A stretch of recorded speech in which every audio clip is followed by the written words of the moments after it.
So I want to thank everybody who's going to watch this video, number one, because what we're about to talk about, TJ and I, is very important to the real estate world.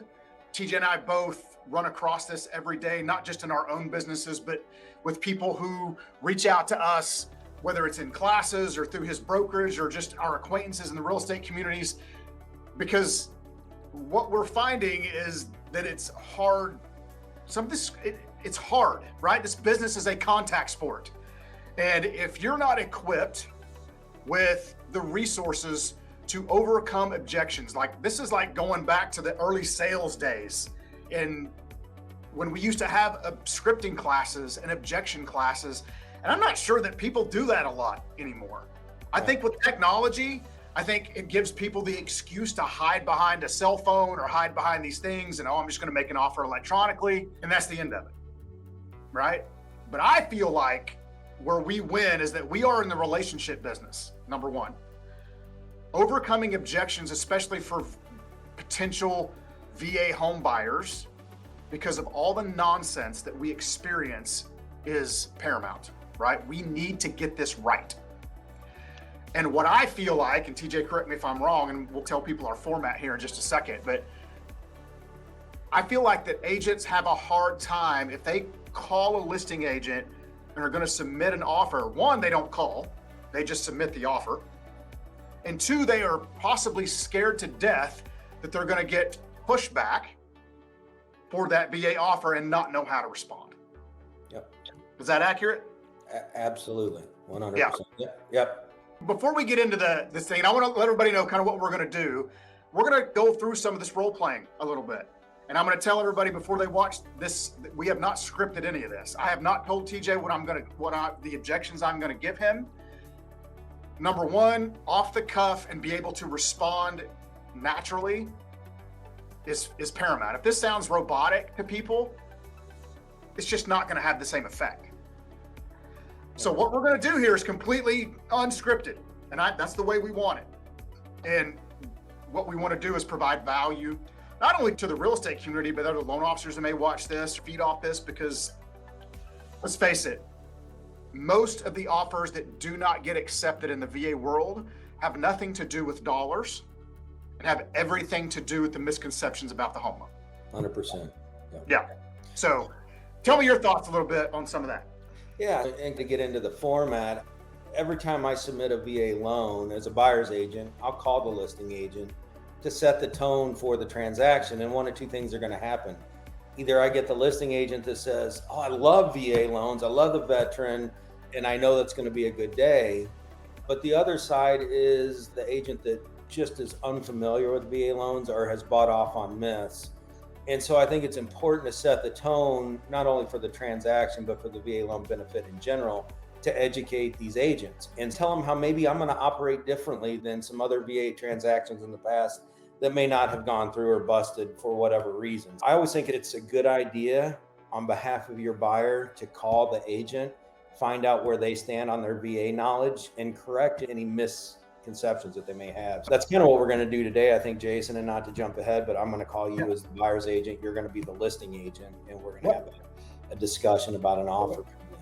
Yeah, and I think it's important that I think we have gotten away from that as an industry because we're so digitally connected with people. I think that's taken over some of those things. And look, I love technology too, as much as I can use it, but it's never going to replace the human interaction. And I had somebody tell me once upon a time that you can't replicate passion. You can't do that over a digital format. And if we're passionate about this, like we know that we are, that can help too. It's not just the data and the numbers, it's how passionate we are, because I think people feed off that and hopefully it gets them excited. Right.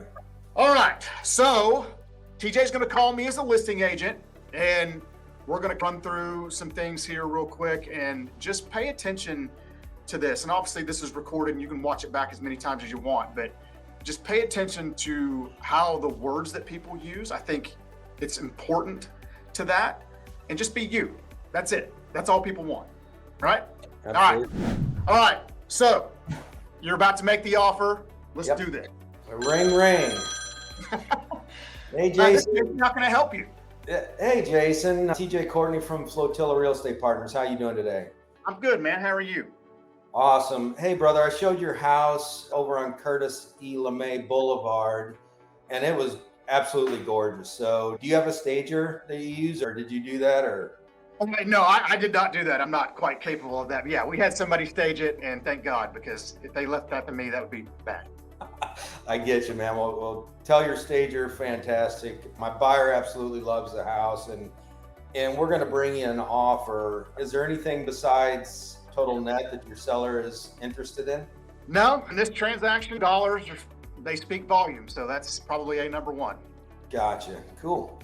Oh, and the other thing, I've got a very strong VA buyer that I'm bringing to you, financially solid. Do you have any questions or issues with VA loans that you've experienced in the past that you may want to discuss? I love veterans. The loan, we've had some challenges in the past with appraisals, with some repairs, but sometimes I think that they're a little too picky.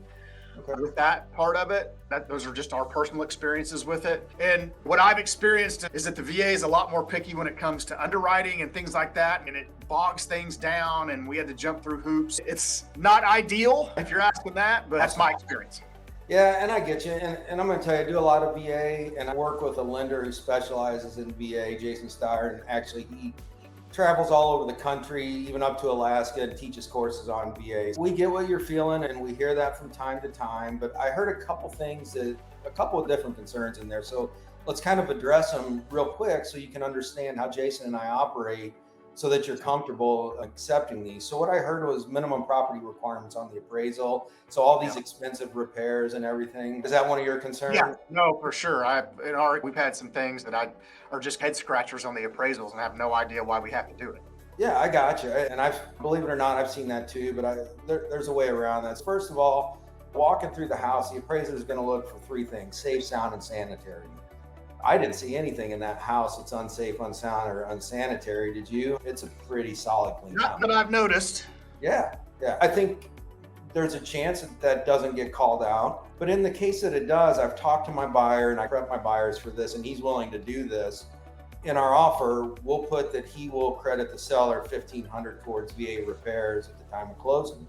And that way, if something does pop up, let's say a fogged window, which isn't even unsafe, unsound, or unsanitary, but let's say they call it, and that's a $400 fix. My buyer wants the house that much that up front, he's going to go ahead and take care of it. So hopefully that'll put your seller's mind at ease. And the other thing to realize, and a lot of people don't realize this, is the veteran can waive or ask the VA to waive an MPR. I don't know if you knew that, but I had no idea. So in the case where it's something that we all think it's ridiculous, we can use the inspection report, and the veteran can write a letter to the VA saying, hey, I got it. This was called out. I don't think it's a big issue. And as a matter of fact, if you want, I'll take care of it after closing. And as of a year ago, 69% of those waivers were actually granted by the VA, which is pretty high numbers. When you're working with me and my lender, we've been through this a few times, and we want the veteran to get the home. The VA wants the veteran to get the home. And obviously your seller wants to sell the house. We can take care of that. And as far as underwriting, Jason has probably the most experienced underwriting staff that I've seen. They know the VA lender's handbook inside and out. And again, quite frankly, they want the veteran to get the house. I think we're safe there. I, quite frankly, in the 8 years I've done this, I've never had an issue with underwriting with Jason and his team. Did that address all of your questions, or did you mention appraisals? Is there any other issues with appraisals you've had? Just the fact that we've had some come in short, and I don't know if that's a pattern, but several of mine in the past have come in low, and that's always a bit concerning. I don't know if they use a different valuation model or whatever they do, but that's just what I've experienced. Yeah, so let's talk about that a little bit, because I handle things a little bit differently there as well. So I did notice on the MLS that you use tax assessor for your measurements. So, off the bat, whether it's VA, conventional, or FHA, I've got a little bit of concern there because I've seen county assessor be off many times. But the VA appraiser, the conventional appraiser, the FHA appraiser is going to measure the house under the same standards. There's no different standards there. But should we get an appraisal that comes in low, the good news is you're going to get to do Tidewater, and I'm sure you did that in the other ones, and you're going to get to present comps.